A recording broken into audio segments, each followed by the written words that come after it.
Customer আহিছিল। তো এটা বাহিৰত আছিল বাইক লৈ আৰু এটা ভিতৰত, যিটো বাহিৰত আছিল এইটো গম নাপাওঁ আমি, যিটো ভিতৰত আহিছিল সি ছোৱালীৰ কাৰণে গল্ডৰ চেইন চাবলৈ আহিছিল। তেতিয়া দোকানততো মই নাছিলোঁ, মোৰ দাদাই আছিল।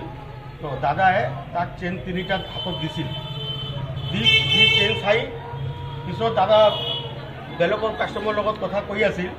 সি চেইন চাই থাকোঁতে তাত অলপ সময় 2 মিনিটমান চেইন চাই পিছত লাহেকৈ বাহিৰত ওলাই বাইকত বহি একদম গুচি যায়। বাহিৰত এটা ল'ৰা আছিল মানে বাইক লৈ, সি পূৰা মানে প্লানিং কৰি আহিছিল সিহঁতৰ দুজনে, আৰু সেই কাষ্টমাৰটোৰ ভিতৰত আহিছিল আৰু বাহিৰত এটা তাৰে ফ্ৰেণ্ড আছিল নেকি, দুজন প্লানিং কৰি আহিছিল।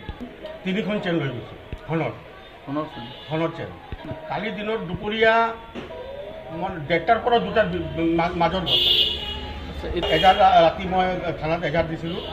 পিছত পুলিচে আহিছিল ইয়াতে, ইনভেষ্টিগেট খালি কৰি পিছত মই এজাহাৰটো দিছোঁ বোলে আপুনি এজাহাৰ দি দিয়ক, মই এজাহাৰটো দি আহিছোঁ। এইটো 3 নম্বৰ ৱাৰ্ড পুৰণি আৰু নতুন 8 নম্বৰ ৱাৰ্ড বজাৰ, মেইন বজাৰ।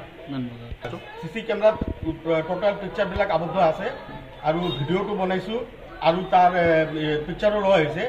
ফেচটো যেতিয়া সি মাছ খুলি আছিল তেতিয়াও পিকচাৰটো মই আছে মোৰ। আৰক্ষী প্ৰকাৰে সোনকালে যিটো এইটো তদন্ত কৰি এইটো বজাৰত বহুত হৈ আছে, এইটো মোৰ হৈছে এইটো নহয়, এনেকুৱা ঘটনা বজাৰত বহুত হৈছে আৰু প্ৰশাসনে এতিয়ালৈকে ওলাব পৰা নাই। কোনোবাক এতিয়ালৈকে মইতো নাজানো ওলাইছে। মোৰ ইয়াৰ বাহিৰৰ পৰা বহুত ট'টো গৈছে, বাইকো গৈছে, বহুত গৈছে। মোৰ নিজৰ CC কেমেৰাত কিমান ফটোজ দিছোঁ মই ট'টোবিলাকৰো, কিন্তু এইটো মোৰ ঘটনাও হৈছে। আৰু প্ৰশাসনে এইটো সোনকালে তদন্ত কৰে যাতে নেক্সট কাৰোবাৰ নহয়। যদি এটা ধৰা পৰিলে যে এটা খালি ধৰা পৰিলেই আমাৰ বজাৰখন সুস্থ হৈ যাব, চিনাক্ত হ'ব লাগে।